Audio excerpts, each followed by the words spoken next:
Okei, eli oikein hyvää iltapäivää sinne Suomeen myöskin ja tervetuloa tähän Sykloksen webinaariin. Mukava, että teitä on näinkin monta tänään päässyt paikalle. Me ollaan tosiaan täällä Tranåsin kaupungissa eteläisessä Ruotsissa, aika lailla Tukholman ja Göteborgin välimaastossa. Meillä oli toiveena saada keväinen kevätsää, mutta kirpeä 7 astetta ja aika tuulista, vesisade juuri loppui, mutta sepä ei haittaa, sitä suuremmalla syyllä me voidaan näyttää, mitä mukavaa on, kun on säältä suojattu paikka pyörien säilytykseen. Ihan nopeasti Sykloksesta, mä luulen, että monille olemme tuttu yritys, mutta me ollaan vuodesta 1994 asti suunniteltu ja valmistettu ratkaisuja ja tuotteita, mitkä pitäisi tehdä sen hieman helpommaksi, että ihmisillä olisi helpompi valita kulkumuodoksi auton sijasta pyörä. Ja senpä johdosta me ollaan tänään tosiaan täällä Tranåsin kaupungissa, mihin on ihan hiljattain asennettu meidän kaikkein uusin pyörätallimme, joka on mallia Link, eli tämmöinen nelistanttinen malli. Ja siellä sisällä on myös meidän aivan kaikkein uusin pyörätelineemme, eli uusi 2-kerrosteline Ventura. Mutta palataan siihen telineeseen hieman myöhemmin. Käydään tässä ulkona hieman läpi vielä näitä tallin ominaisuuksia ja hieman sitä prosessia, miten tällaisen tallin hankintaan päädytään ylipäätään. Eli Tranås on kaupunki, missä on tässä kunnan alueella vajaa 20 000 asukasta, eli verrattain pienestä paikasta kyse. Heillä haluttiin parantaa pyöräilyinfraa sillä tavalla, että hankitaan lukittava pyörätalli tähän matkakeskuksen yhteyteen, eli tuossa menee junaraide suoraan takana, ja Tranåsiin tulee porukkaa lähellä olevista kaupungeista työskentelemään tänne. Täällä on työpaikkoja, heillä on silloin ajatuksena, että voi olla pyörät tuossa tallissa, jolla he pääsevät työpaikoilleen, ja sama myös toiseen suuntaan, eli täältä Tranåsin kaupungista lähtee porukkaa töihin muihin kaupunkeihin lähialueilla junalla, ja he voivat sitten työpäiväajaksi jättää pyörän tähän talliin. Talli on tosiaan mallia Link, kulmikas talli, ja täällä Tranåsissa tallin pituudeksi on valikoitunut 10 metriä, leveys on standardi 6 metriä. On mahdollista toteuttaa myös 8 metriä leveä talli, mutta tämä 6 metriä leveys on se kaikista yleisin. Tosiaan talli on modulaarinen siinä mielessä, että siinä missä täällä on ollut tilaus juuri tällaiselle 10 metriä pitkälle tallille, niin tässä näkyy nämä pystypalkit, mitkä on 2 metrin välein, ja aina 2 metrin etäisyyksillä pystytään tallin kokoa kasvattamaan. Talli on rakenteeltaan, se koostuu teräksestä ja tällaisesta karkaistusta turvalasista. Tämä lasi on tosiaan 11 mm paksua karkaistua turvalasia, eli ei niin kuin semmoisella perusraivokohtauksella, niin tälle ei saada minkäännäköistä vauriota aikaiseksi. Se, mikä varmasti kiinnittänyt monen huomioon, on tämä tallin väri. Meidän standardiväritalleissa on RAL 9005 musta, mutta kaikki RAL-klassikko värikartan värit onnistuvat, ja täällä onkin valittu hauskasti tämmöinen RAL 3011 punainen, mikä sitten osaltaan sopii tähän ympäröivään infrastruktuuriin. Täällä on vastapäisen tai kadun toisella puolella olevissa taloissa samanvärisiä ikkunapokia ja sitten muuta rakennelmaa täällä tuolla samalla värillä. Talli on siis säältä suojattu, täysin lukittu ja kontrolloitu tila pyörien säilytystä varten. Tämmöiselle lukittavalle tilalle on enenevässä määrin kysyntää niin Ruotsissa kuin myös Suomessakin, osittain johtuen siitä, että pyörien hinnat on kallistumaan päin. Valtio tukee sähköavusteisten pyörien hankintaa, ja sitä kautta pyörät tulee yhä suositummiksi kohteiksi varkaille. Ja miten tämä talli ratkaisee tätä pyörän turvallisuuden haastetta, on se, että talliin on täysin kontrolloitu sisäänpääsy, ovista ei voi ajatella sisään kuka tahansa, vaan kulkuoikeus pitää hankkia tallia hallinnoivalta taholta, tässä tapauksessa Tranåsin kunnalta. Voidaan tässä vaiheessa mennä sisälle talliin, eli täällä mulla on taskussa tämä kulkulupa, sitä näytetään tässä kortinlukijalle, ja automaattiset liukuovet aukeaa, eli pyörä voi taluttaa sisään ilman, että tarvitsee toista kättä irrottaa ohjaustangosta, ja se sisääntulo on hyvin helppo ja mutkaton. Tuohon sisäänkäynnin toteuttamiseen on muutamia eri tapoja. Kortin lukija on useimmiten tuossa oven pielessä, mutta täällä on haluttu tehdä se tuohon vähän matkan päähän tuon sisäänkäynnin sujuvoittamiseksi yhä enemmän. On myös mahdollista toteuttaa sisäänkäyntisovelluksen alussa, kuten esimerkiksi Vaasan kaupunki on tehnyt meidän toimittamassa pyörätallissa Vaasassa. Suomesta tosiaan talleja löytyy Vaasasta ja Kajaanista, ja suunnitteilla on tämän vuoden aikana saada varmasti vielä 1 talli Suomeen lisää, mutta siitä ei voi vielä sen tarkemmin puhua. Kun me katsotaan tänne tallin sisälle, niin täällä nopealla silmäyksellä näkyy, että täällä on 3 erilaista pyörätelinetyyppiä. Tällä seinustalla on meidän perinteistä kaikkein suosituinta 1-tasosta pyörätelinettä Deltaa. Tässä on 10 pyöräpaikkaa 60 sentin pyöräpaikkakohtaisella välillä. Sitten täällä takanurkassa löytyy Cargo-niminen kaariteline, mikä on tuommoinen vain noin 40 senttiä korkea teline, mikä on tarkoitettu kuormapyörille ja tavarapyörille, eli tämmöisille erikoispyörille. Ja sitten tällä toisella puolella on tämä meidän uutuustelineemme, eli Ventura. Meillä on 2-kerrostelinettä ollut valikoimassa jo pitkään. Se on kulkenut nimellä Optima, tulee samalta tehtaalta kuin tämä Ventura, mutta tässä tämä yläkerran kisko on teräksen sijasta alumiinia.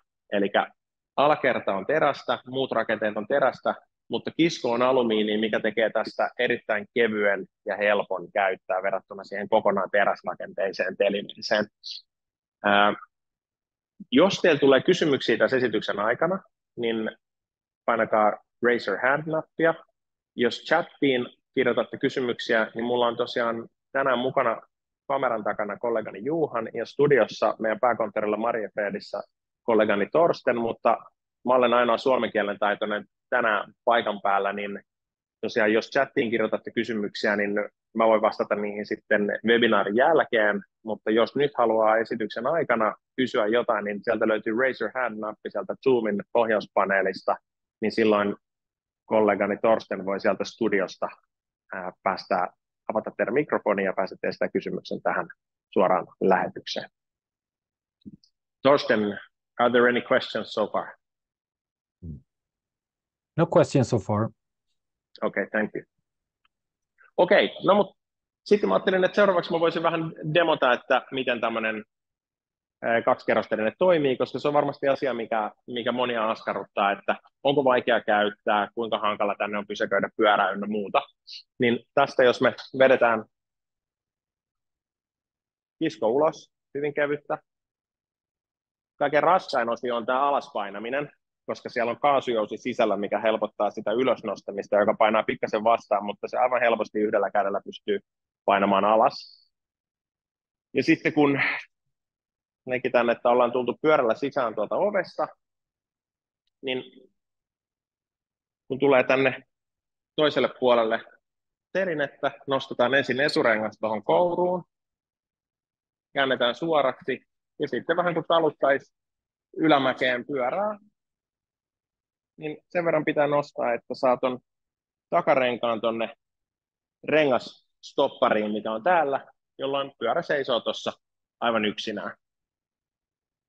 Se, mikä meidän telineissä on hyvin tärkeä huomioida, on tämä, mitä me kutsutaan nimellä hairpin, eli runkolukituskaari, mikä löytyy niin alakerrasta kuin yläkerrastakin, ja se on hitsattu kiinni tähän rakenteeseen. Eli tämä tulee niin lähelle runkoa, että tästä saa hyvin helposti U-lukolla tai millä tahansa lukolla pyörän lukittua rungosta. Ja sitten tosiaan tämä ylösnostaminen, niin se nousee hyvin vaivattomasti sen sisäänrakennetun kaasujousen avulla tähän vaakatasoon, ja sitten se rullaa erittäin kevyesti takaisin tuonne erukoille. Ja sama lähtiessä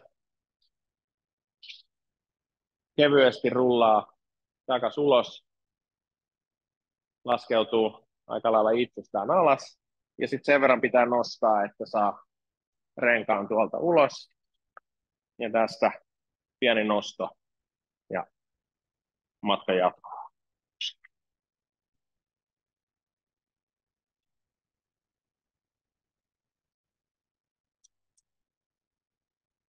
Tallissa sisällä, jos katsotaan ylöspäin, niin on erittäin tehokas LED-valaistus näissä kattopalkeissa.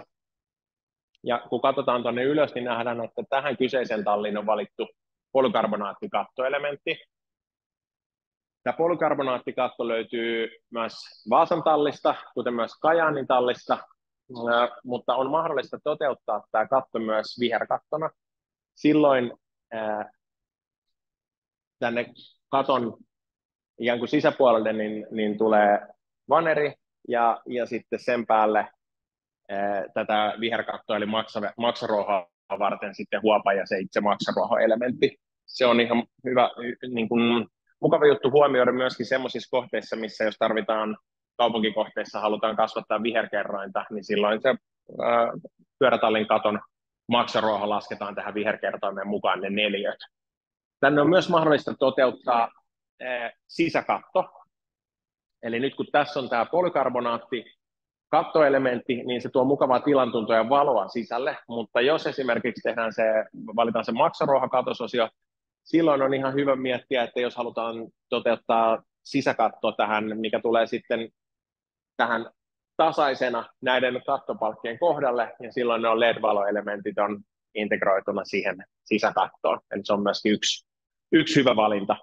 Täällä on lisäksi toteutettu Tranåsin kunnan toimesta, niin he on omana työnään sitten tehneet tämmöiset sähköpistokkeet tälle seinustalle, jotta tässä deltatelineissä ja kargotelineissä olevia pyöriä voidaan ladata. Me pystytään toimittamaan tätä kaksikerrostelinettä sillä tavalla, että latauspistokkeet on integroitu tähän telineeseen tänne alakerran pyöräpaikoille. Meiltä löytyy valikoimasta myös latauskaappi, jolloin pystytään sitten tarjoamaan 8-lokeroinen latauskaappi, mihin saa sitten kunkin lokeroon akun ja laturin. Nyt taitaa olla jollakin käsi pystyssä. Totte, someone has raised their hand. Will you let them in to ask a question? I cannot see any raised hands. Okay, so it's a written question. We will take. Yeah, sorry. Okay. Hi, Mikko. Greetings from Hyvinkää. I was wondering if there's enough space in the back of the bike shed if there's a cargo bike parked to the left and someone wants to put the bike on the upper rack to the right. Yes, that's a good question. I can demonstrate that. Like I said in the beginning, the width of the well, now I switched to English. Anteeksi, meni kielet sekaisin. Eli tosiaan pyörätalli on 6 metriä leveä. Jos tässä olisi nyt kuormapyörä, nehän on hieman pidempiä kuin tavalliset pyörät, eli jos me laitetaan nyt näön vuoksi se vaikkapa näin, niin silloin,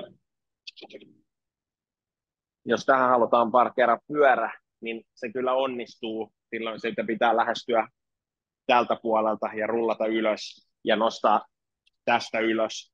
Mutta se on suunniteltu sillä tavoin, että tänne kyllä mahtuu myös, millä tavoin useimmiten tämä talli on konfiguroitu, että molemmilla puolilla on kaksikerrostelinen. Nythän kun pyörän pituus on noin 1,8 metriä, niin tämä tulee tästä jo hyvin lähelle tätä keskikohtaa, mutta kyllä tässä tällaisellakin setupilla niin tämä toimii ihan hyvin. Toivottavasti vastasi kysymykseen. Mutta oikeastaan nämä oli ne asiat, mitä mä halusin tästä tallista teille näyttää ja kertoa. Tosiaan painakaa raise your hand-nappia, jos tulee joltakin kysymyksiä. Yksi viimeinen asia, minkä mä halusin teille, tai 2 asiaa. Mä haluan muistuttaa teitä tuosta Traficomin investointiohjelmasta, millä halutaan tukea kuntien kävelyn ja pyöräilyn olosuhteita. Eli siellä on hakuaika auki vielä 3. päivään toukokuuta asti. Traficom jakaa 3-5 miljoonaa euroa kävely- ja pyöräilyinvestointiohjelmassa erilaisiin hankkeisiin, mihin pyörätalli tai muun pyöräpysäköintiä parantavan hankkeen niin uskoisin uppoavan aika helposti. Toinen asia on tämä turvallisuus ja erityisesti se pyöräilijän kokema turvallisuus. Eli paljon puhutaan siitä, että onko pyörät turvassa, mutta on myös hyvin tärkeää, minkälaista turvallisuutta nykyaikana pyöräilijä itse kokee. Eli kun on lukittu tila, mihin ainoastaan kulkuoikeuden lunastaneet henkilöt pääsee sisään, missä jokaisesta ovenavauksesta jää järjestelmään jälki, kuka käyttäjä oven on milloinkin avannut, ja mikä on hyvin valaistu ja tämmöinen lasimainen tila, niin se tuo myös sitä turvallisuuden tunnetta siihen pyöräilijälle, erityisesti pimeäisen vuoden aikaan, mitä meillä Suomessakin ihan riittämiin vuoden ympäri on. Mutta näihin tunnelmiin ja sanoihin, niin mun esitykseni täältä päättyy. Me tullaan arpomaan kaikkien mukana olleiden kesken Kryptonitein pyörälukko, ja ilmoitetaan sitten meidän webinaarin jälkeen tulevassa viestinnässä, kuka onnekas on lukon voittanut, ja hänen tullaan olemaan henkilökohtaisesti yhteydessä. Mutta jos ei lisää kysymyksiä tässä vaiheessa tule, niin oikein lämpimät kiitokset siitä, että olitte mukana, ja jos joku asia jäi askarruttamaan, niin tosi mielellään saa olla sitten yhteydessä jälkikäteen joko meidän kotisivujen kautta tai sitten suoraan minuun. Kiitos.